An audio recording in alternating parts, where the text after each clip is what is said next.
Of all the games I have covered so far on my channel, this is probably the most brutal of them all. Manhunt, released in November of 2003 for the PS2, and April of 2004 for Xbox and PC. And to say this game is controversial, well, that's like saying the sky is blue. It's pretty obvious, isn't it? Of all the games by Rockstar, this game is easily their most controversial, which says a lot coming from the guys that brought you GTA. Even the developers hated it, saying it made them feel gross, and a mutiny almost happening within the company. And also, supposedly, this game will turn you into a cold-blooded killer. So, let's find out if that is true, and get into Manhunt.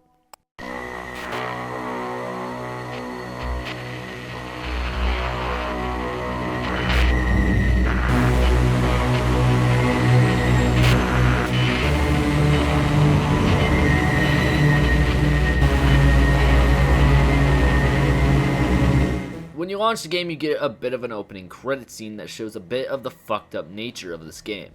And the track that they got playing for it, that is a masterpiece right there. And then you get to the menu, and the menu music for it, it's a bit unsettling. When I first heard this, it kind of shocked me that this is a game published by Rockstar. I don't know what it is, but it makes me feel uncomfortable. Now, when you try to get into the game, you can choose from a selection of 2 difficulties. The normal difficulty being called Ugh, and hard difficulty being called hardcore. I decided to go with the Ugh difficulty. The game starts up with a man on death row, goes by the name of James Earl Cash. A name so epic you can only refer to him by his full name or just Cash. Instead of being executed, he is instead forced by a man to partake in a snuff film. If you don't know what that is, basically a really gross stuff where it is people being murdered on camera. Yeah, it's awful, and it's unfortunately a real thing that happens. Finally getting into the game, if I gaslit you enough, you'd think you turned the brightness too low on a GTA game. And we are in Carcer City, and it looks like Detroit. In the first 3 levels of the game, you start off in a place called Carcer Mark. I almost called it Cancer like several times trying to record this. Those 3 levels being Born Again, Doorway into Hell, and Road to Ruin. The art style here is immaculate. After looking at it for 2 seconds, you can tell this is Obla. I mean, it isn't safe. And the film grain really helps establish the eerie atmosphere. And normally, I hate film grain. It looks ugly on almost every single game I have ever played with it on. But not here. It makes it feel dark, even gritty, even disgusting. And the soundtrack for these 3 levels is also really good. They sound like a horror movie or something out of Halloween or something. They just add even more to the dark and eerie feeling to the game. And they are dynamic as well for when you are spotted or when you get chased, and it is so good. After picking up a bag, they then introduce a key component of the game, executions.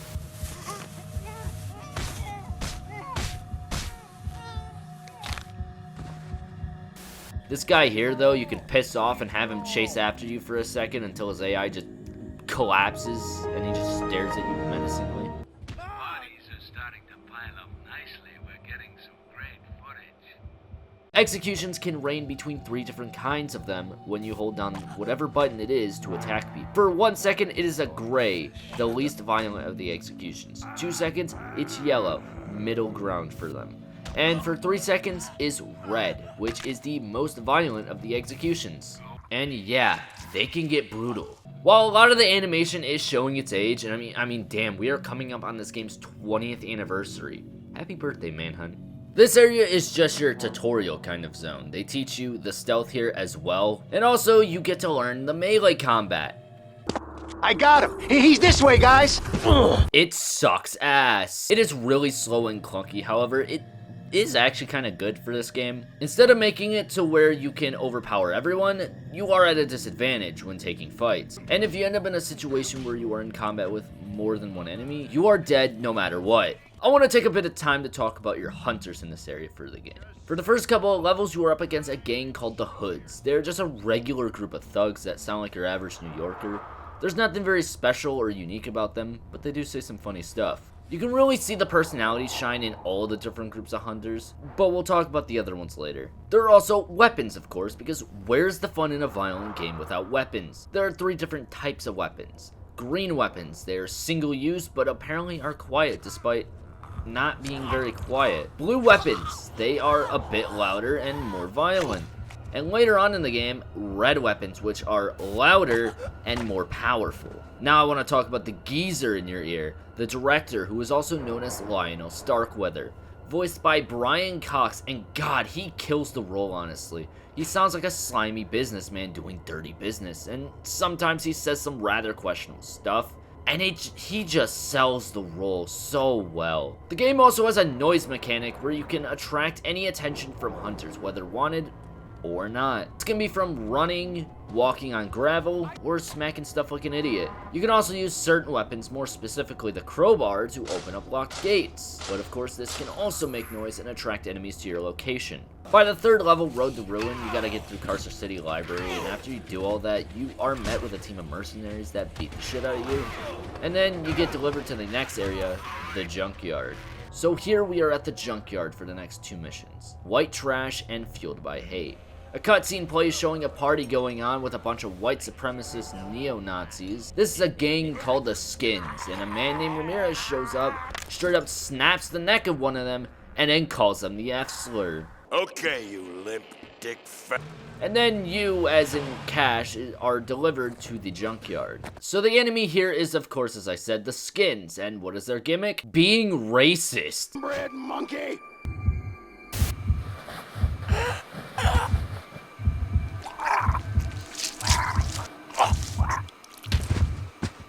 There is another type of item that I have not mentioned yet, and they are colored yellow. These are lures, which can be used to, well, lure enemies. You can use bricks, bottles, and severed heads. I guess someone was tonight's big loser. The aesthetic for the Junkyard, just like in Carcer City Mark, is also pretty good, aside from its blocky objects, but I mean, it was 2003 after all, so you can't really hate on it too much. The soundtrack here is also good. Among all the tracks, the ones here, aside from the main one, are probably my favorites. While I think White Trash is a more uncomfortable sounding track, Fueled by Hate is just a banger and literally perfect for all those lost media channels to use as background music. Now, Manhunt had a really strong opening in its first 3 levels with decent stealth mechanics and a really good atmosphere. It all gets worse from here. And it all really starts here, at least for me. The game starts off with a really high high and then just starts getting worse from here on out. The biggest problem that I will address now is the AI. It's not good. From getting stuck on literal geometry and are just very blind and stupid to a point where maybe this game might not be that good of a stealth game sometimes. At one point you find a fat man on a toilet and you gotta lure him out. And then they introduce the sole reason for this game's downfall: ranged weapons. These things suck. Aiming with it feels so odd. I'm not surprised though, because that is basically how every Rockstar game has been, but still. Usually it locks on to something, and if an enemy is just in front of you, you just smack them. Something I didn't talk about earlier is that after you end missions, you actually get scored on how well you do, which rewards you for being more violent. Apparently this was a part of the game parents didn't like. And then you got the other level in the Junkyard, Fueled by Hate. I discovered you can move around washing machines, like if they were the weight of a feather. You also get to meet a dude that legit just watches German scat porn. No, I'm not joking. They really put this in the game. I'm over here stroking my dick. I got lotion on my dick right now. I'm just stroking my shit. This shit seems content to watch porn and avoid all the action. And then after you see a crane, and yes, you have to use a crane to progress.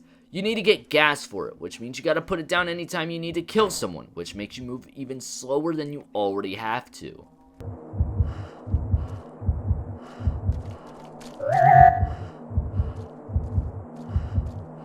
Once you fill the crane up with fuel, you need to use it to lift a fridge out of a gap in a wall to get through, and a bunch of skins come at you with nail guns, just whittling down your health with them. And so you have to bonk them with the fridge. It is really bad and janky to control. However, I didn't even die here.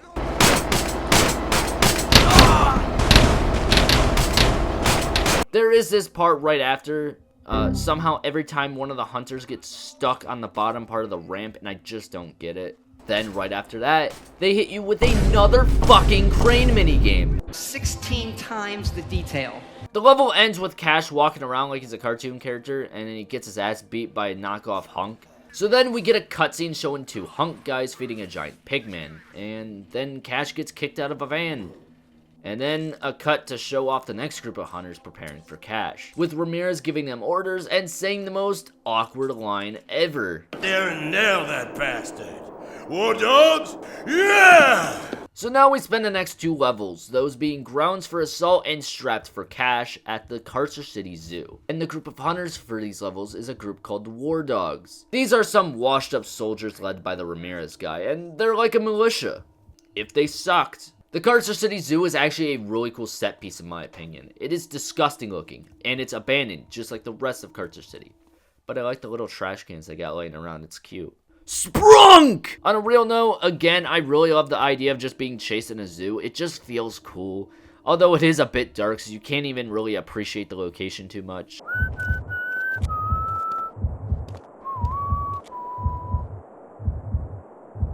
I got to sit tight all night to get him in my sights, so be it. Should maybe find a quiet corner and jerk off, relieve the tension.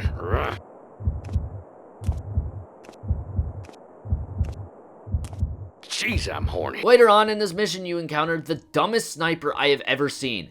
Killing him drops the tranquilizer rifle. Aiming with it is horrible, but if you hit someone with it, it stuns them. 2 shots to the chest knocks them out, but a headshot instantly knocks them out. And it makes them a 1-hit kill to anything. If you get hit by one, however, it just doesn't even affect you at all, really. In the next level, strapped for Cash, you end up finding out the director kidnapped your family and held them hostage. And if you get spotted, they die, which is an interesting mechanic. It gives you an actual reason to remain as stealthy as possible. Now, if any of them die, which I would assume someone will die on your first attempt, you can still pass the mission as long as only one lives. By the end of it, Cash gets loaded into a van by the Team Hunk and sent away.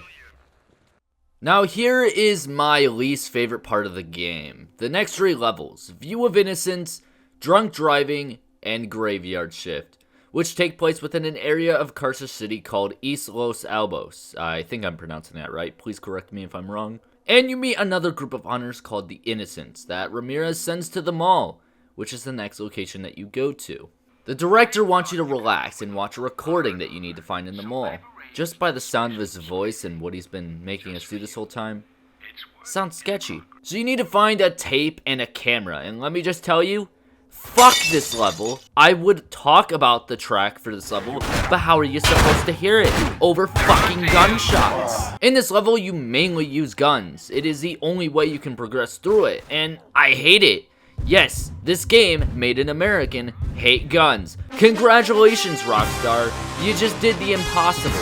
If you thought the bullshit in the previous levels were bad, well, guess what? The fucking gun can miss shots even if you aim directly at them. Before I continue to break something going on a psychotic rant about how much this level sucks, let's talk about the Innocents. There's actually 2 factions within this group. The Scullies, just some Latino goths. Then you got the Babyfaces. The wiki describes them as overweight perverts. Once you found the tape, you never needed the camera because you put it into a TV. And so you have to go to the basement. You get congratulated for doing nothing, and then this crackhead jumps out at you.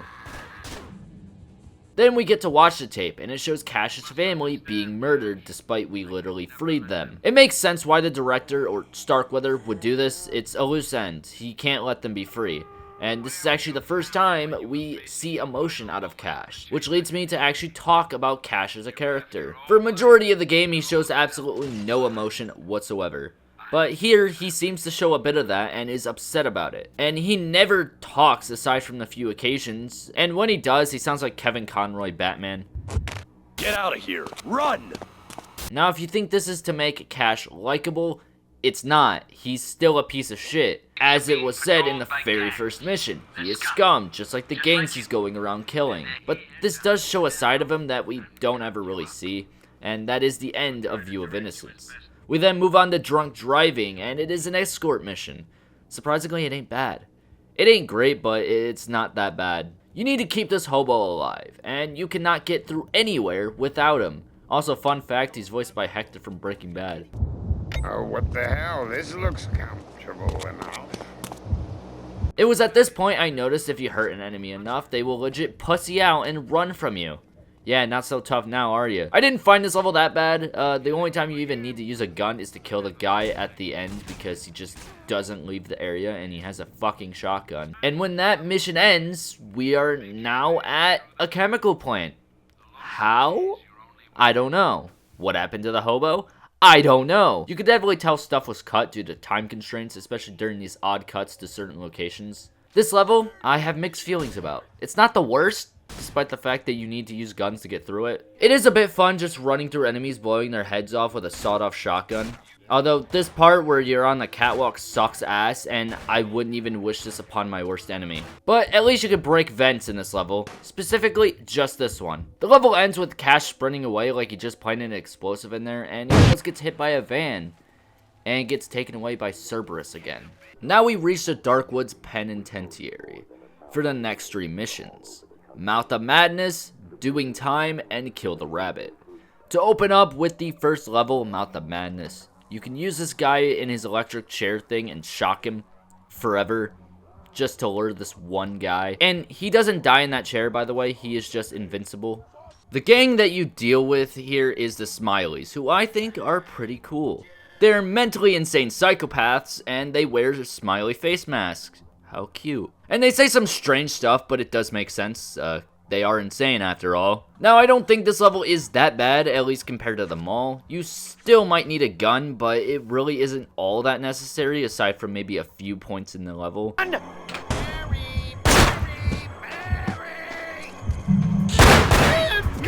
like your brand of care in the community. I really do.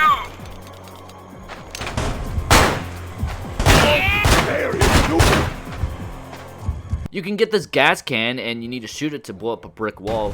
And by the end of it, you need to kill this Smiley in a pink dress that is on a guard tower, and literally pick up their body and take it to the guard room, which is like 10 feet away from them.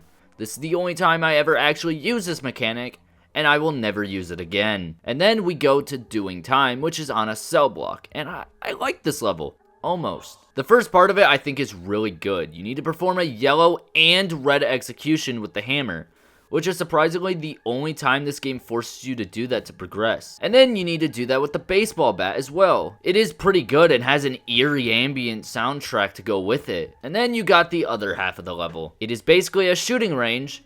That sucks. You can hardly get up these stairs without having your health depleted, and these dumbasses will just sit on the stairs and will not get off of them.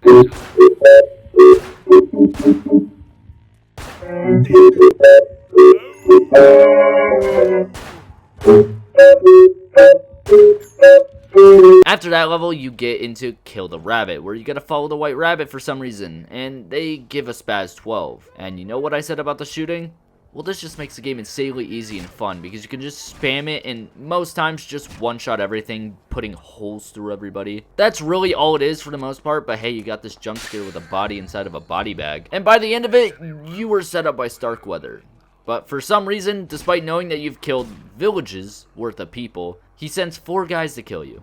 And one of them forgets you even exist once the other 3 die. And then you go to kill the white rabbit, and here we finally get a chance to fight the Cerberus. It's only for this little section right here, but from now on, Starkweather will not speak to you, which kinda sucks. Brian Cox did a great job with the role, and I loved hearing his voice over the earpiece. I don't know why, but these Cerberus guys, they reminded me of the Combine, and I really cannot tell you why. Seriously, I don't know why they remind me of it. It just, they do. You then have the most intense boss fight with the white rabbit. So hard it makes Millennia seem weak in comparison. After killing him, the Cerberus try to kill you, so you just play a bit of Sniper Elite with them. They are supposed to rush at the tower, however, for some reason, just like the rest of the game, the AI broke and they were just stuck behind these trucks. Unless that is how they are supposed to be, but none of them even got close to the tower. I even met this guy. He was stuck in this room.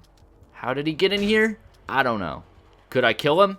No, and he couldn't kill me, so I'm gonna assume we're besties now. The next mission, Divided They Fall, opens up with Cash getting his ass beat by Ramirez and then being sent to run and hide from the war dogs who make a return. And yeah, you are just here. Somehow. And the moment I made a sound, all 3 of these guys knew my exact location without even seeing me. And then you go into an apartment building and my god is it awful. You go up all of that and then Ramirez comes out of nowhere then runs like a bitch. despite being more than capable of being able to kill Cash, but alright. And if you chase him, you have to deal with the torture of killing all of the war dogs that come at you. Now, there is this war dog on the top floor, but he never comes after you, so I never bothered with it. And so I tortured myself for almost an hour of this pain to go up and one-tap Ramirez in the face with a spaz. And then after watching Totally Pointless TV's video, I didn't even have to suffer through all this pain. Why did I do this to myself? You then meet with the reporter lady, because I'm assuming the developers forgot she was part of the game, and she has evidence to take down Starkweather. So you need to go take her to her apartment, and you know what that means? Another escort mission. The hunters you need to deal with in this area is the corrupt Carcer City Police Department. And these guys being corrupt would explain why Starkweather is even able to set up these snuff films in the first place. Funny thing about the cops though is that they just called me the R word for no reason. You're giving yourself away, you stupid retard. As one myself, I'll let it slide by killing him. You can open up the back of one of the police vans with a crowbar and you can get a Desert Eagle out of it. Is it any better than any of the other pistols? Not really.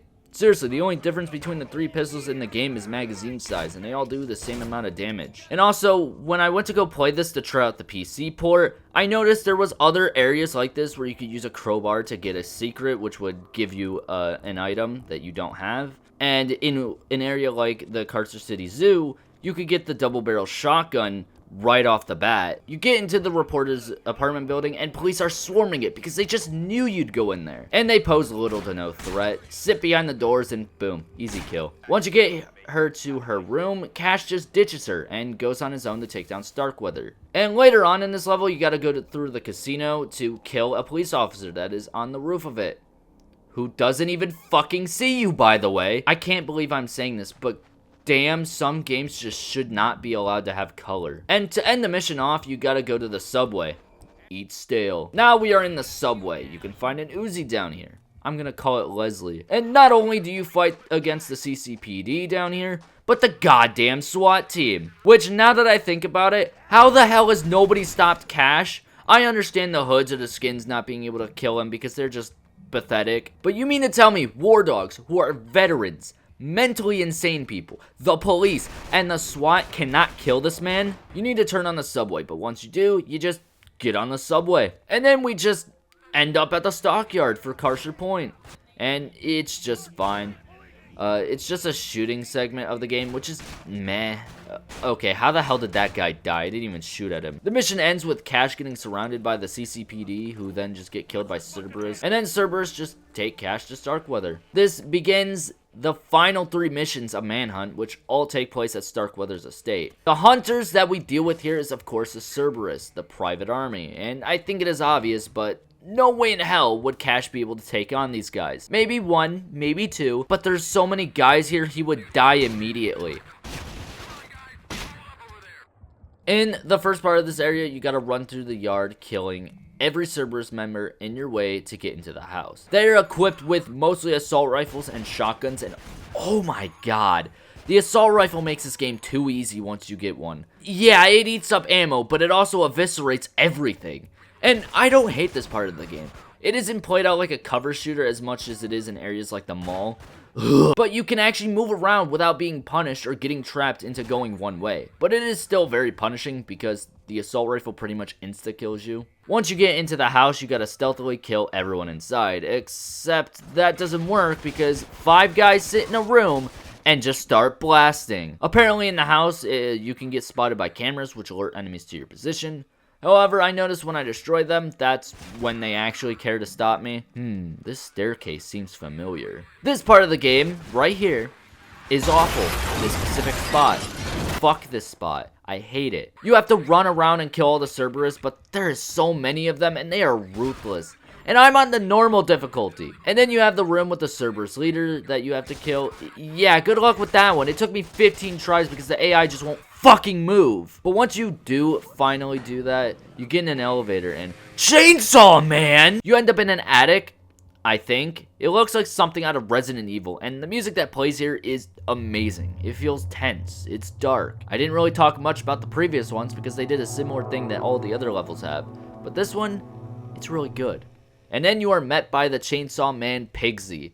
And this this right here is an amazing boss fight. You need to hide from Pigsy using sharp objects to stab him when you get behind him, and surprisingly, the AI is actually good here, and I have not seen problems playing this part. It is a scary boss fight too, to be honest, and he is not one to be messed with, as one mistake can mess you up badly. After stabbing him 3 times, he will run away, and then you get him to run onto a grate to where he falls to his death.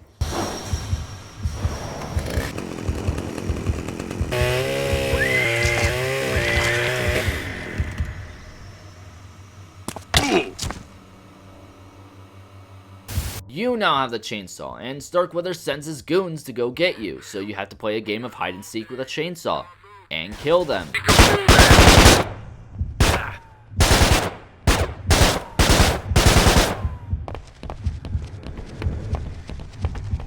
Get out of here. And then you confront Starkweather and put an end to him. Cash, I made you!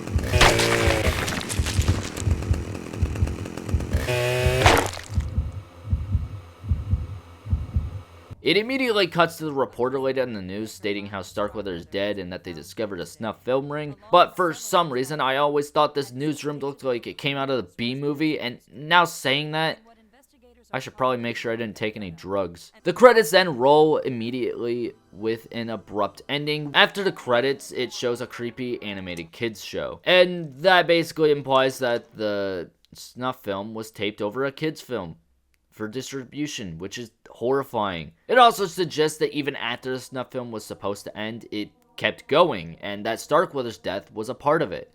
He was set up by a man named Mr. Nasty. This is a guy who runs the company that makes the snuff films called Valiant Video Enterprises. You can even see a van with his name on it in one of the earlier levels. Now, this guy never shows up in the game, but the original game manual and the fake website that Rockstar made kind of hint at it. Something I found insane but really cool was the promotional site that they made for the game. Yeah, this would not fly today, and I bet it didn't even fly back then either. But hey, they can sell you $30 for 3 plastic bags you could get for free. Now to have some closing thoughts. The game has definitely shown its age, from AI to textures to overall graphics and its animation, which, yeah, for the time was still amazing, but the sound design was horrifying. I mean, listen to this.